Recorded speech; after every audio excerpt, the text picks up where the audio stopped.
as link between mission control and the crew aboard the International Space Station from time to time throughout the course of the day. The half-dozen crew members on board the International Space Station are all split up today in concert with the flight rules required for the conduct of this spacewalk.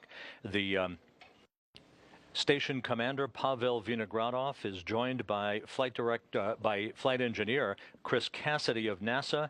They are isolated in the Poisk module, the space-facing module on the Russian segment of the International Space Station, and have access to their Soyuz TMA-08M spacecraft that is mated to the Poisk module. It has been there since March 29th. The spacewalking crew that we'll talk about more in a moment, Fyodor Yurchikhin and Alexander Mazurkin, they are inside the Pirs docking compartment, suited up in their Russian Orlan spacesuits and making final preparations to open the hatch to Pirs in about 35 minutes or so to begin their spacewalk. And the other duo on the U.S. segment of the International Space Station for the Expedition 36 crew, European Space Agency flight engineer Luca Parmitano and NASA flight engineer Karen Nyberg. They are free to move about the cabin, as it were, in the U.S. segment of the International Space Station all the way through the Zarya module of the International Space Station to the interface, the juncture between the U.S. and Russian segments of the station, where the hatches are closed today, as is always the case during a Russian spacewalk out of the Pirs docking compartment airlock.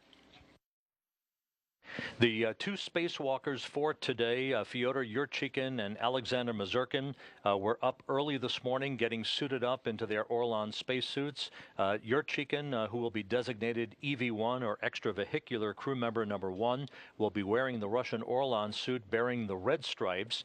Alexander Mazurkin, flight engineer, he will be designated EV-2. He will be wearing the suit bearing the blue stripes, and his helmet will be adorned with a helmet camera, only one today, only on Mazurkin, to provide up-close and personal views of the work that they will perform outside of the Pirs docking compartment, and we'll run through all of the tasks on board for today's spacewalk in just a moment. This spacewalk is the 172nd spacewalk in support of space station assembly and maintenance. It is the 7th spacewalk in the career of Fyodor Yurchikhin. 5 of those spacewalks, 5 of the 6 previous spacewalks, have been conducted in Russian Orlan suits.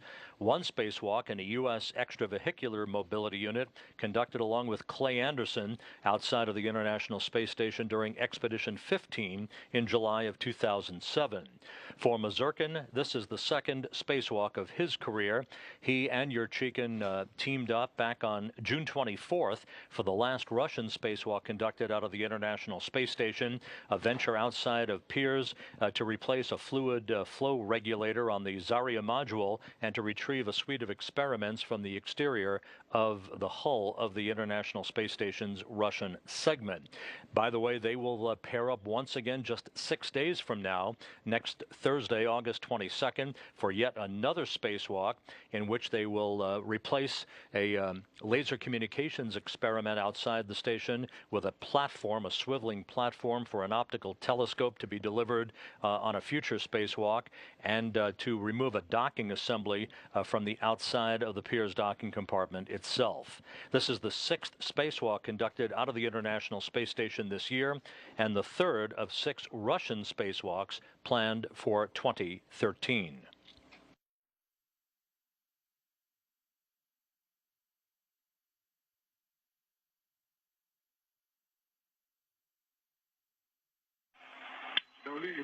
Pressure continuously dropping. Copy.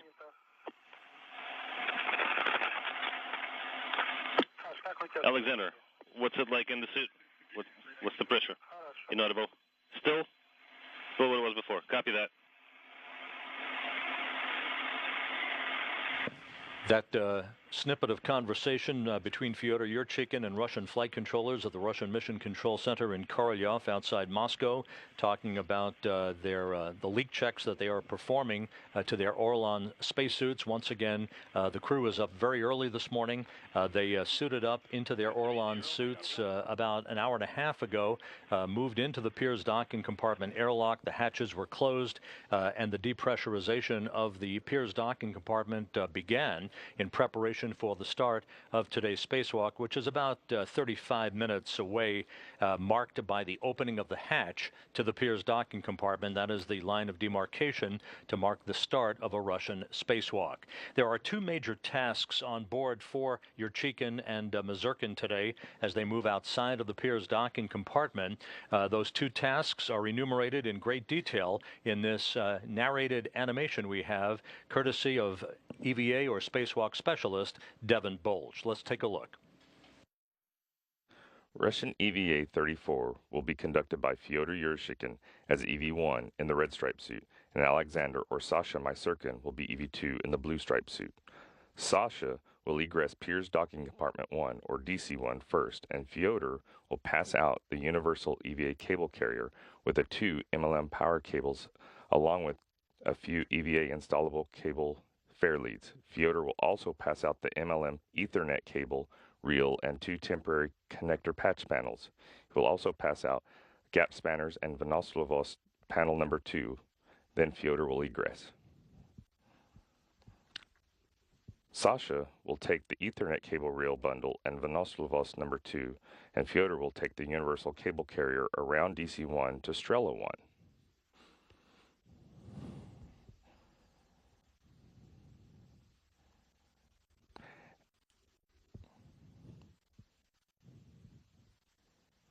At Strela 1's end effector, the two will attach the universal cable carrier to Strela 1's end effector.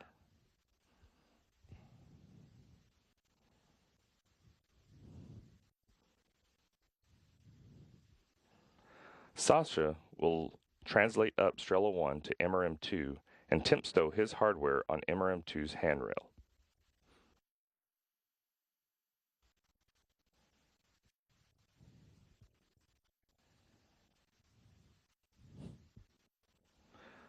Sasha will then make his way to Strela 1's operator post.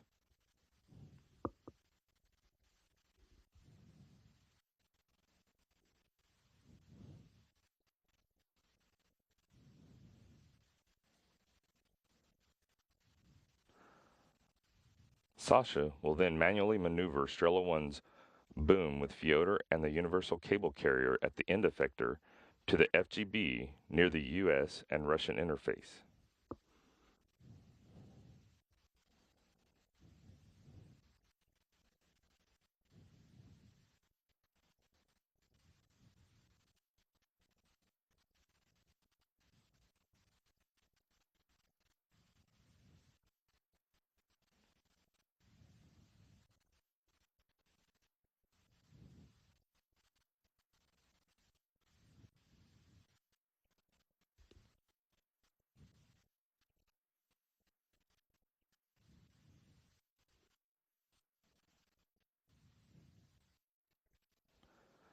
Fyodor will attach a tether from the Strela 1's boom to a FGB handrail.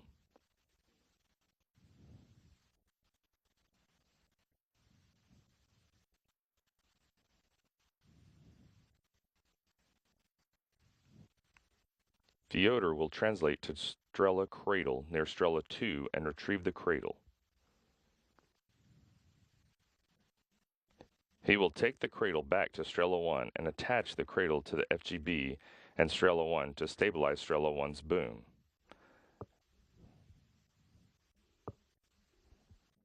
And will also release the tether from Strela 1 once the cradle is attached.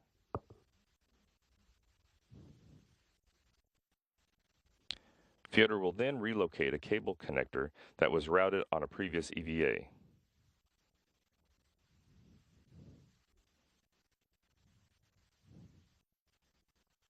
He will then install a few cable fair leads on the FGB.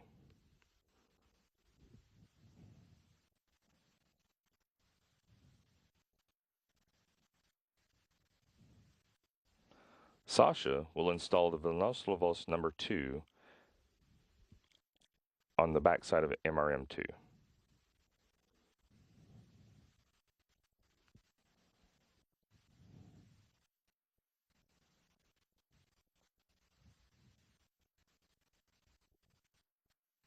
He will also install the two connector patch panels he brought out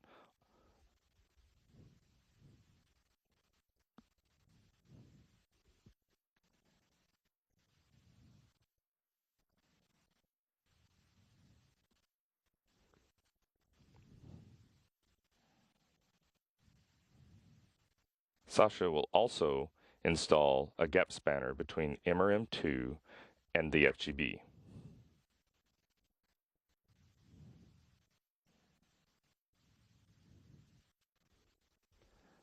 Once the gap spanner is installed, Sasha will translate down the FGB to Fyodor's worksite.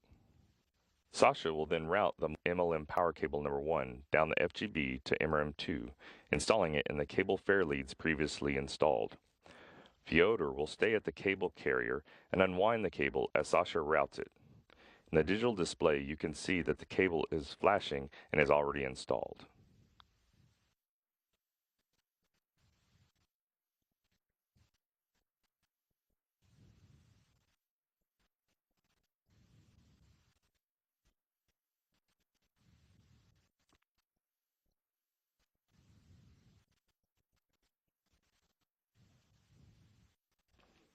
Once at MRM2, Sasha will attach cable number 1 to the connector patch panel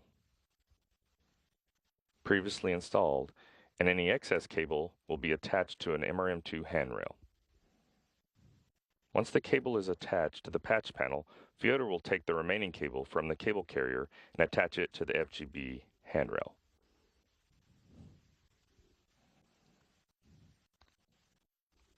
Then Fyodor will translate down the FGB to MRM2, removing the slack from cable number 1.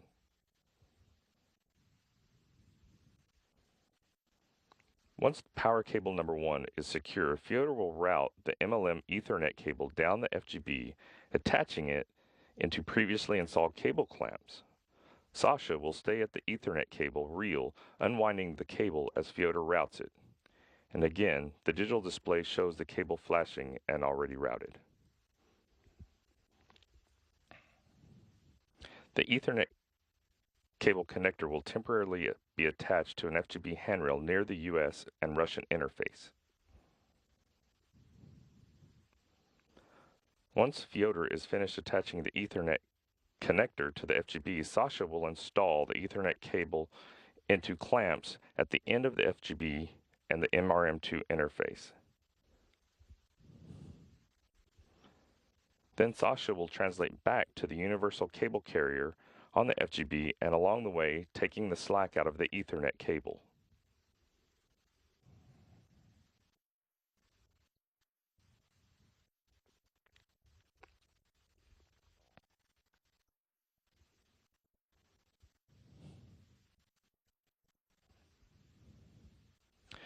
Fyodor will now route MLM power cable number 2 along the FGB to the MRM2 as Sasha unwinds the cable from the carrier. Fyodor will install the cable into the cable fair leads along the FGB.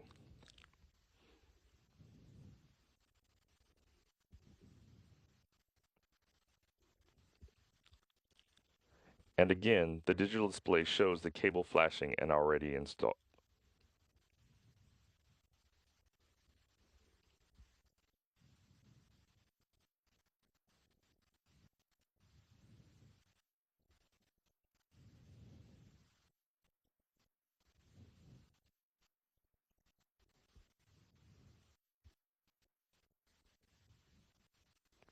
And Fyodor will attach the cable to the previously installed patch panel number 2, and any excess cable will be attached to MRM2's handrail.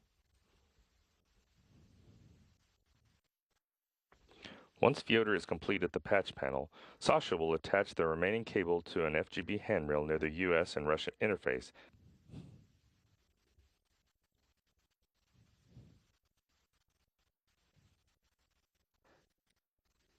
Then translate down the FGB, taking the slack out of the MLM power cable number 2.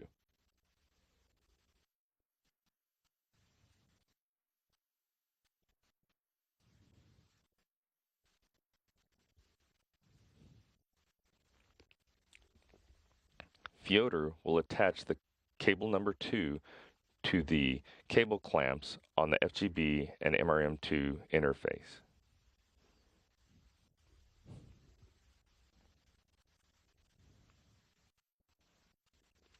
The 2 crew members will then translate back to DC1, and the 2 crew members will ingress. This would conclude Russian EVA 34.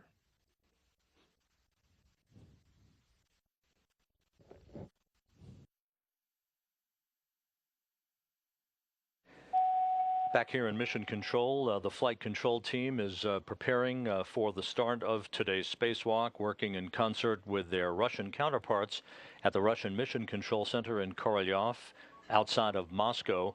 It is the Russian flight control team that, of course, has the ball today in terms of the supervision of Yurchikhin and Mazurkin during the course of their work outside. This spacewalk is expected to run about 6.5 hours or so. Again, the first of two spacewalks within a 6-day period by this pair of cosmonauts. It was just 1 month ago, exactly 1 month ago, on July 16th, when NASA flight engineer Chris Cassidy and European Space Agency flight engineer Luca Parmitano ventured outside the Quest airlock of the International Space Station's U.S. segment in U.S. spacesuits to conduct the second of two spacewalks in a week's span of time. That spacewalk back on July 16th, as you well know by now, was cut short after just 1 hour and 32 minutes when Parmitano's helmet began to fill up with water. The spacewalk was quickly terminated. The crew safely returned to the Quest airlock, and the cause of that water intrusion into Parmitano's helmet is still under investigation by spacesuit experts and a mishap investigation board. The Russian Orlan spacesuits do not bear any commonality to the U.S. spacesuits. Nonetheless, due diligence was paid to the preparation for this spacewalk as the ISS mission management team convened, reviewed all of the preparations and procedures, the pedigree of the Orlan spacesuits that will be worn today by Yurchikhin and Mazurkin outside of the Pirs docking compartment and on the Russian segment of the International Space Station, and everything was proclaimed in good shape and ready to support today's spacewalk by Yurchikhin and Mazurkin. About 2.5 hours ago, Fyodor Yurchikhin and Alexander Mazurkin were inside the Pirs docking compartment just outside the passageway between Pirs and the Zarya module of the International Space Station, having donned their cooling garments that keep them nice and cool during their work outside in their Orlan spacesuits. They prepared some tools. Chris Cassidy, just before this, had removed some flight data file documentation to take with him during his isolation period with Pavel Vinogradov today in the Poisk module. Outside of Poisk, Yurchikhin and Mazurkin will be working, of course, in the rigging of those cables between Poisk and Zarya for both power and internet capability for the future launch of the Russian multipurpose laboratory module. A good view there of Fyodor Yurchikhin as he floated through the passageway, getting to the Pirs docking compartment where he and Mazurkin finally completed their suit-up procedures for today's spacewalk.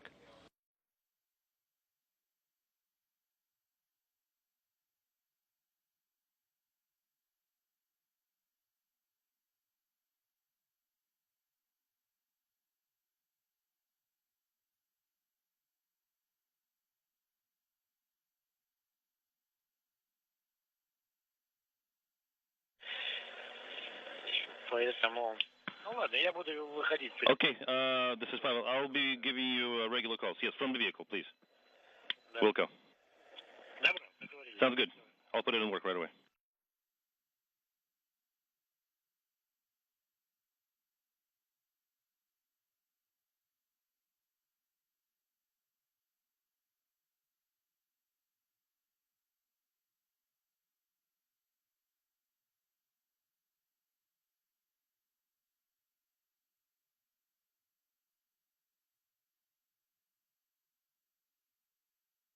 As we mentioned before, the 6 crew members on board the International Space Station are split up today, with Cassidy and Vinogradov isolated in their Soyuz spacecraft and the Poisk module of the International Space Station, to which it is docked to.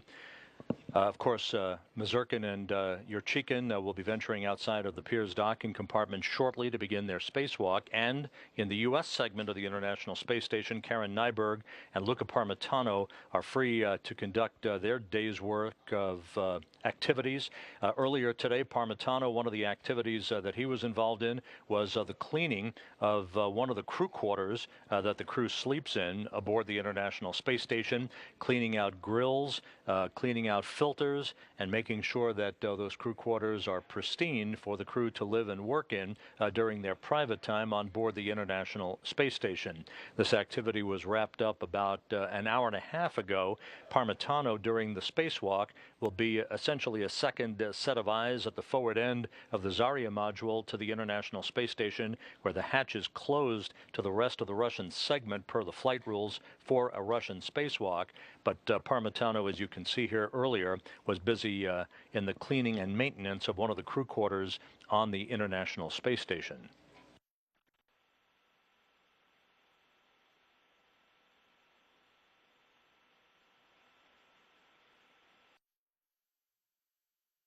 Read you loud and clear. How us? I have you 5 by 5. How me, Sasha? Dima, I hear you loud and clear. How me? Loud and clear. Yeah, there was some noise here. Everything's normalized now. Yeah, let me report because I don't think you heard. This noise disappeared when I released the transmit button. Do we need to press it again just to see what happens? Repeat. Repeating. The noise disappeared after I released the transmit button on the comm panel. Right now it is in released position.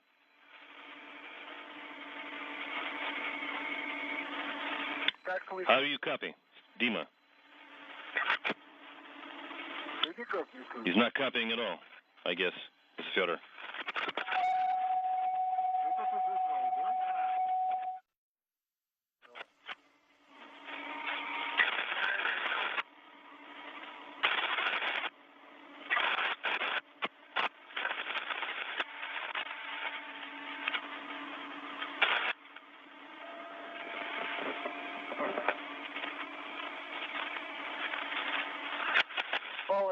Pavel, how do you read us?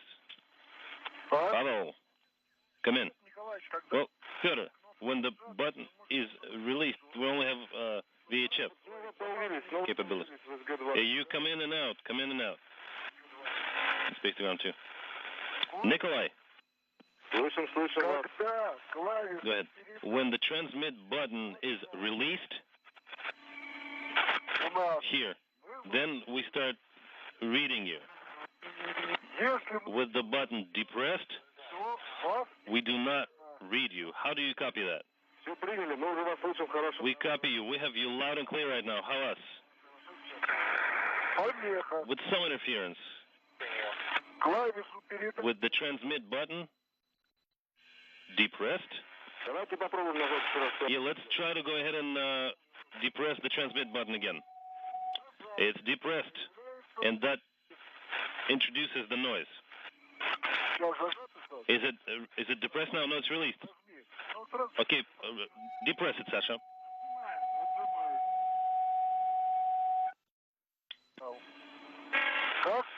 How did you copy, Nikolai? I copied. So right now the button is released. The transmit button. Can you confirm? It's released. When we depress it, that introduces this whistling noise.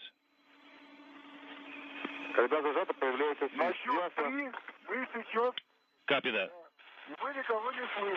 And we do not have anything coming. So on the count of 3, we're going to depress the transmit button. 1, 2, 3.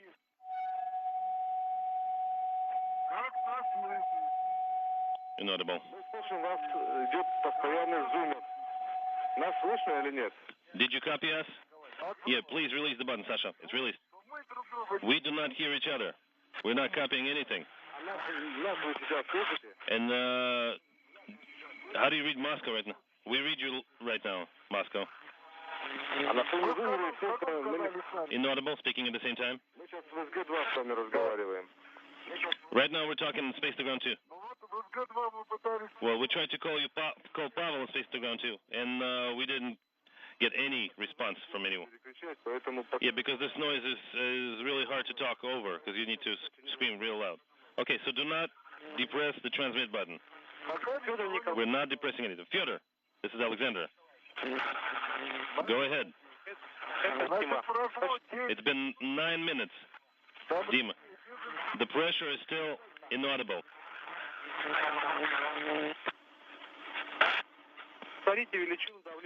Repeat the DC-1 pressure after monitoring. I'm repeating. It's been 9 minutes on the monitoring timer. The DC-1 pressure is the same. No deltas.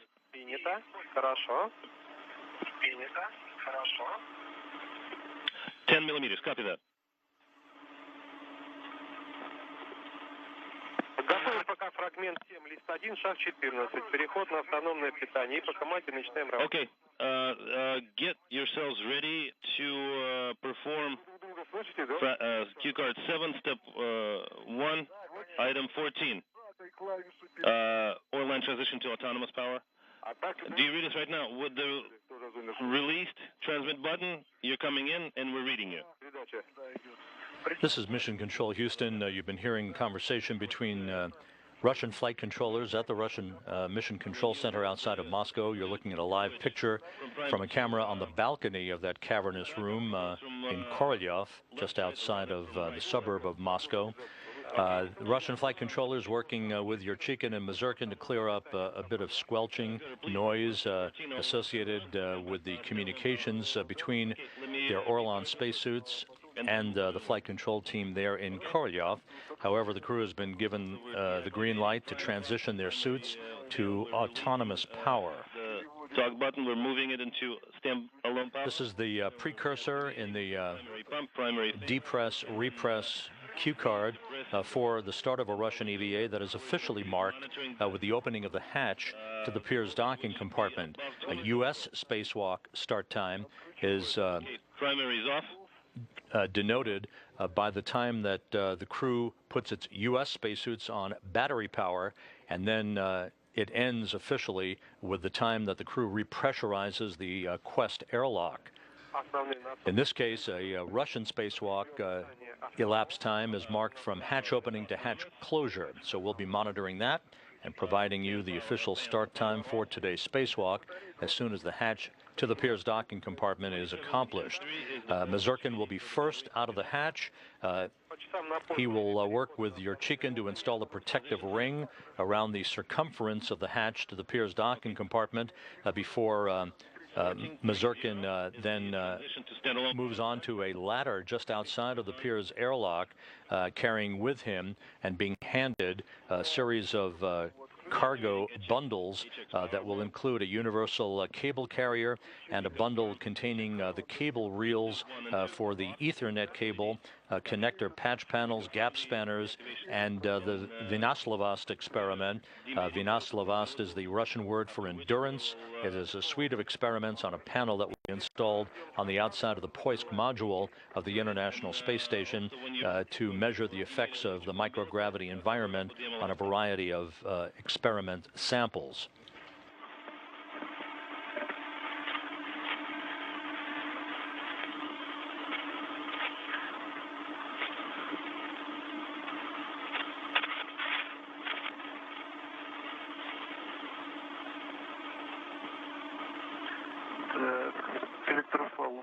Okay, my electrical umbilical is connected. Same for EV1.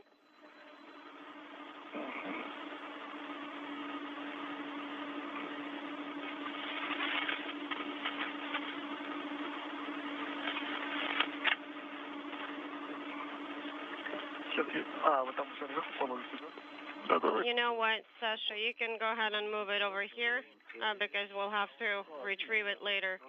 Actually, never mind. It's fine the way it is.